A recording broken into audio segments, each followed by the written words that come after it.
Lucille Ball. Co-starring Gail Gordon.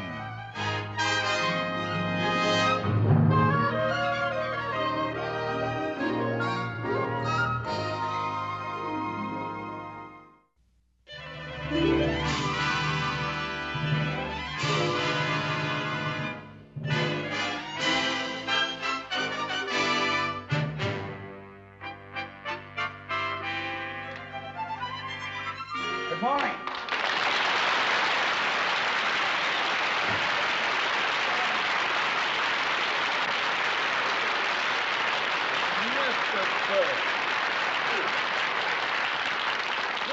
Sit down, Mr. Burns. Now then, what can I do for you? I stopped by to pick up my dividend statement. Ah, yes. Well, my secretary has your file. She'll be right back. I'll just sit here and look at the stock report.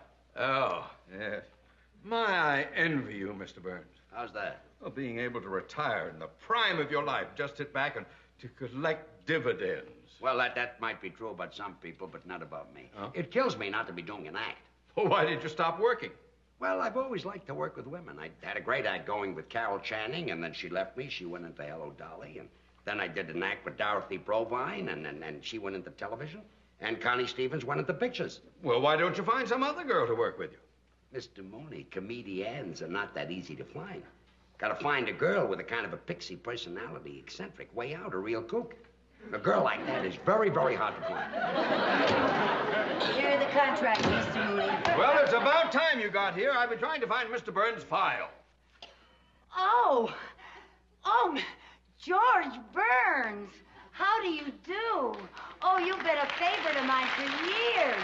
Oh, thank you. Oh, I used to watch you all the time on radio.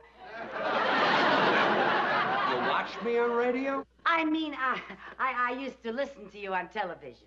You listened to me on television? Yeah, that was the year my picture tube went out. You should have gone back to watching me on radio. Oh, you say the funniest thing. Mrs. Carmichael! Yes, sir. I've been trying to find Mr. Burns' file. It is not under the B's. Oh, I must have put it under the X's. Why would you put the B file under the X's? Well, that poor little file never has anything in it. What here? Well, where is it? Well, no, I don't know. Wait a minute. I bet I know what I did. You see, Mr. Burns, I always have trouble remembering names, so I took a course in word association. Now, Burns reminds me of fire. So you filed it under the F's? No, fire reminds me of stove. So you put my file under the S's? No, stove reminds me of pot roast. It's your turn. You filed it under the P's? No, pot roast reminds me of noodles. Mrs. Carmichael, you're making me angry. She's making me hungry. And noodles reminds me of my mother. It's your turn. Noodles remind you of your mother? Yeah, she made the best noodles, and I'll bet that's where I put your file. Under noodles. No, under gravy. Mrs. Carmichael, I don't know what I'm going to do with you. I know what I'm going to do with her. Start a whole new career. Mrs. Carmichael. Yes, sir. Have you ever thought about going on the stage? Oh, my life. How would you like to do an act with me? Oh, Mr. Burns, you can't be serious. I know it. That's why I want to get back on the stage. Oh. What do you say? Oh, well, that's very nice of you, Mr. Burns, but I couldn't do that. I couldn't quit my job here. Why not? Because it wouldn't be fair to you, Mr. Mooney. You need me. Good help is hard to find. Well, I'd be delighted to start looking.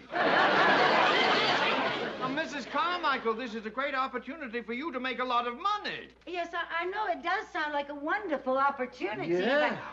Oh, and you know, today, my horoscope said that my whole future was going to take a turn for the better. So did mine. How much would I make? Well, it's unprofessional for an artist to discuss money. Oh. That's usually handled by your agent or someone who handles your financial matters. Oh, well, Mr. Mooney usually handles all my financial things. Yes, and I'd be delighted to represent you in this matter. Would you? Yes, indeed. For the customary 20%. 10% is customary. Oh, 10. Oh, yeah. Well, you see, I'm new to show business. You two talk it over, and when you decide on what you want, you can get together with my agent. Fine. Here's my address. Be at my apartment tonight, and we can start rehearsing. Your apartment? Nice and quiet there, and nobody will bother us. Well, I hardly know you, Mr. Burns, and going to your apartment, you in show business and all. Mrs. Carmichael, you don't have to worry about a man like Mr. Burns. She does, too. See you tonight. Okay, Goodbye, Mr. Mrs. Burns. Carmichael. Oh, thank you very Goodbye, much. Mr. Mooney.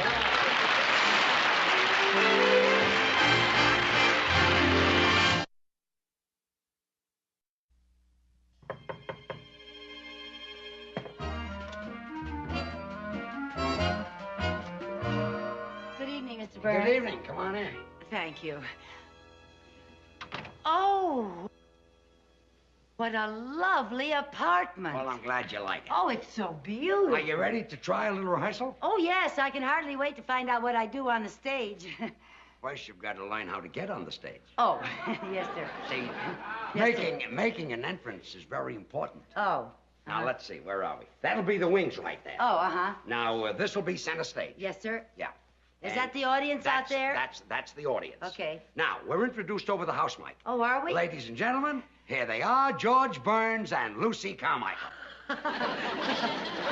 Now, the orchestra plays our entrance music. Oh, what is our entrance music? Some of these days. Oh, Now, let's make our entrance. Let's go into from the over wings. here. Now, you walk out just like I do. yes, sir. Okay. Yes, sir. Now, here they are, ladies and gentlemen, George Burns and Lucy Carmichael. Now, there's music, and I'm walking out, and I'm bowing, and I get to the center of the stage, and when I get to the center of the stage... Come on, tell us. I'm sorry, Mr. honey, you walked out too fast. Oh, well, I guess I've waited so long to go on stage that I was kind of in a hurry. You belong over here. Oh, over here. Over there. Oh. That's it. Now, we'll start. Yes. Well, Lucy, say hello. Hello. Not to me, to the audience. Oh. Hello. Don't look down at the audience. The people in the back can't see you. Oh. Hello. Now, I'll tell you a little trick. Especially when you're new and you might be self-conscious. You look out at the audience, but you don't see them. You sort of look past them. Oh. Well, now. Well, Lucy, say hello. Hello. That was very good. Oh, thank you. Do that again. Hello. What's that? What is that business? Oh, a little curtsy. Yeah, well, I saw Ginger Rogers do that on the Late Late Show last night.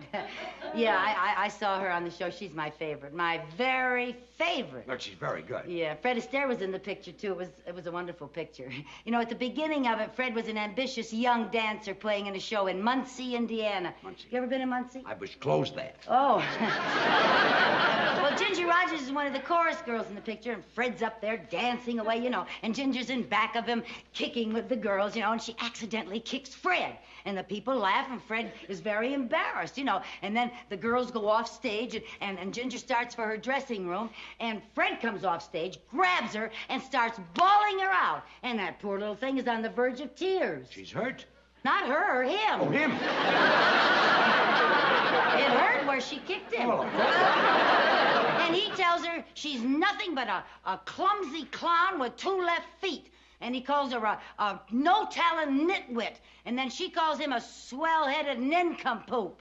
Yeah, and that's when they realize that they really love each other. It always happens. So, later that night, he goes over to her apartment to apologize for bawling her out, you know. And he knocks on the door. He knocks on the door. If that's Fred Astaire, I'm giving up cigars. Come in. evening, Mr. Burnley. Nice to see you. Hope you don't mind my dropping by. No, I suppose you came by to transact a deal. Yes, I did. And to see how my client is getting along. Well, we've been rehearsing a little bit. Yeah, Mr. Burns is teaching me how to say hello. Hello? Oh, my, that's very good. She'll be worth a lot of money, this girl. Well, I don't discuss money. You'll have to talk to my agent. Hello? Yeah, no more. Hello? Save it until after we've made a deal. Oh. By the way, Mr. Mooney, I hope you don't think I'm taking advantage of you. How's that? Well, show business is new to you, and you'll be dealing with a man who's had a lot of experience in theatrical deals. Well, what's the difference? Money is money. And after all, a man with my vast banking and financial experience, it may be that your agent will be the one who is at a disadvantage. Oh, no. My agent is very good at money matters. Oh? Excuse me. Yeah. Hello? Mr. Burns, your agent's calling. Good. Put him on. Hello, George. This is Jack.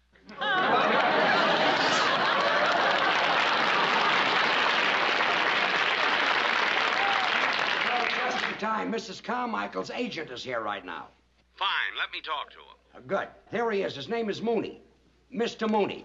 Hey, Mr. Mooney, my agent. Yeah. What's his name? Benny. Jack Benny. Jack Benny is your agent?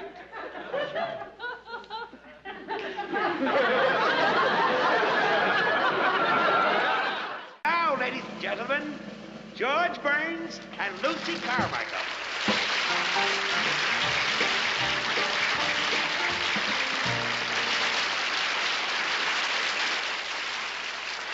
Lucy, say hello. Hello? Well, now that you're on the stage, what are you going to do? Oh, well, when I was in the beauty parlor this afternoon, I heard a wonderful joke. Would you like to hear it? It had everybody dying laughing. We'd all like to hear it. Oh, well, this one man looked up and said to the other man, "Don't ask me, I just got here myself."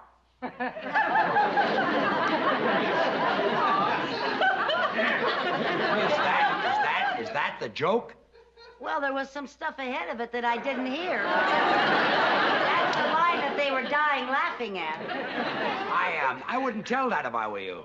Too old? Oh, yes, it's been kicked. Oh. Let's talk about your brother. Oh, which brother do you want to talk about? The one that's married or the one that's in love? The tall one. Oh, yeah. Well, that's my brother Harry. He's with the FBI. Your brother's with the FBI? Yeah, they picked him up in Kansas City. So the FBI picked him up. Well, they had to. He couldn't pick himself up. Loaded again. Yeah. Poor Harry. Hasn't your family ever tried to do something about his drinking? Well, we sent him to a psychiatrist, and the psychiatrist worked and worked to get to the bottom of Harry's drinking. And finally, he found out Harry's problem. What was it? Harry likes to drink. Well, we all have our reasons.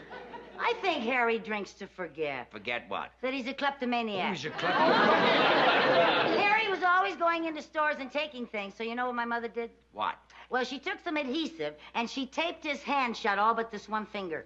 Taped his hand shut, all but that. Why? Well, so he could play marbles with my other brother.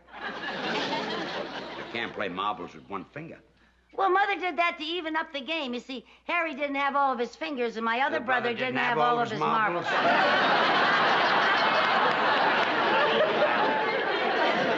That made the game even. Yes, it did. But when your mother taped up Harry's hand so that he only had one finger, did this stop his shoplifting? Well, it helped. All he could steal were donuts. Harry likes donuts. That's right. It was the donut that broke Harry's back. Donut broke his back? Yeah. You see, he had a donut in his right-hand pocket, and he tried to get it out with his left hand. And broke his back? Yeah. Well, the next time he's got a donut in his right-hand pocket, tell him to try to take it out with his right hand. Well, that's kind of hard when you got your pants on backwards. He had his pants on backwards? Yeah. You see, Harry had a suit with two pair of pants, and he put one pair on frontwards and one pair on backwards. So that he could walk either way. That's when the truck hit him. What truck? The truck that didn't have its lights on. Well, why didn't the man in the truck have his lights on? Well, he didn't have to. It was daytime. Well, if it was daytime, didn't the man in the truck see your brother coming? He didn't know it was my brother. Oh, he saw two pair of pants coming toward him, and he drove right between them. Well, that's our music cue. In my case...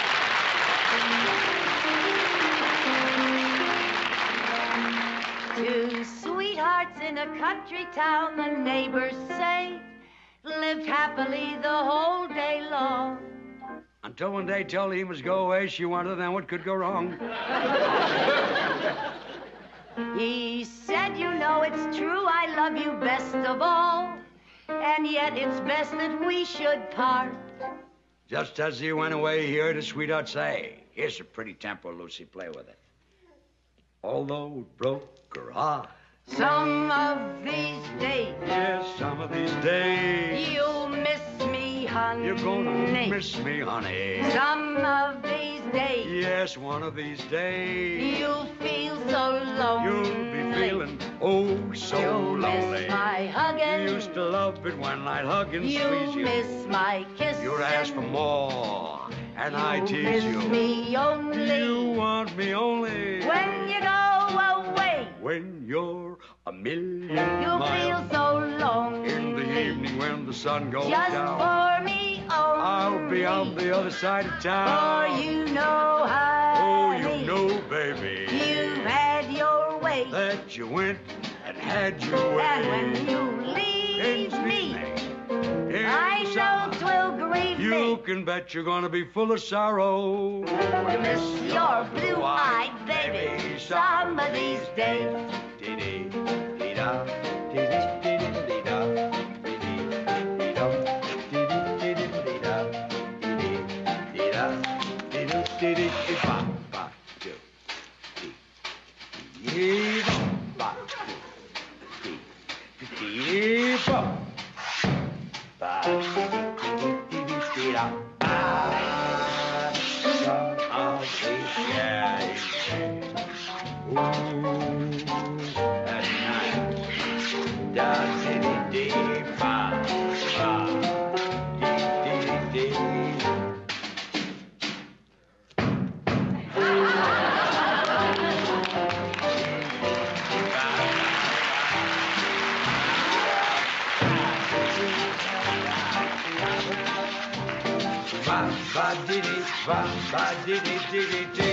Lonely, just for me only. 'Cause you know, honey, that you had your way. That you've had your way. And when you say goodbye, wipe that tear from your eye. You're gonna miss your baby. You're gonna miss your red-haired mama. You're gonna miss your blue-eyed baby some of these. Miss your blue-eyed baby some of these.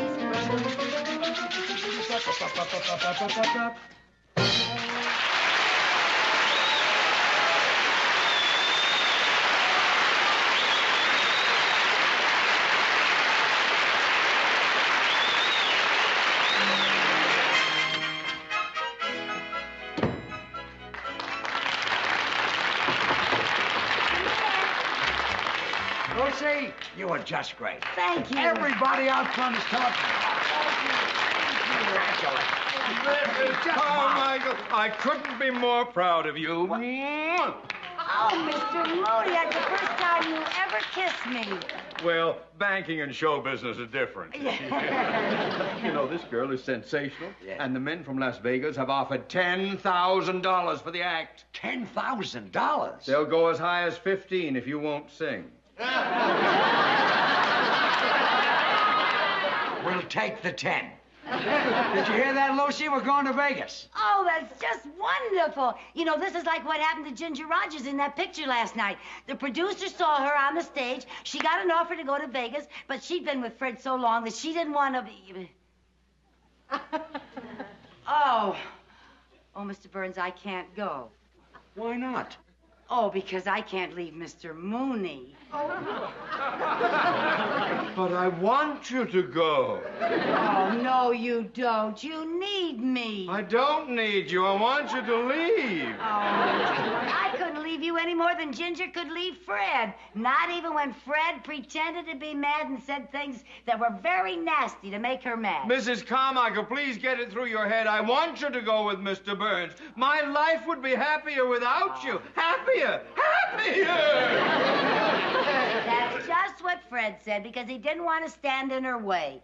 But Ginger knew that Fred needed her, just like you need me, Mr. Mooney. Now. I'm sorry, Mr. Byrne, but it just wouldn't work. I couldn't be funny out on the stage thinking about Mr. Mooney back in the bank trying to get along without me. Mr. Mooney, you must be a wonderful man. How do you inspire such loyalty? I don't know what I've done to deserve this. Well, I hope you're not mad at me, Mr. Burns. What for? This is the story of my life. But what about the engagement at Las Vegas? Well, now that I don't have a girl, I guess we'll have to pass up the $10,000. Oh, I'm just awfully sorry about it, but, you know, Mr. Burns, Mr. Mooney has... What are you doing? If you think I'm going to let $10,000 go down the drain, you are crazy. Some of these days...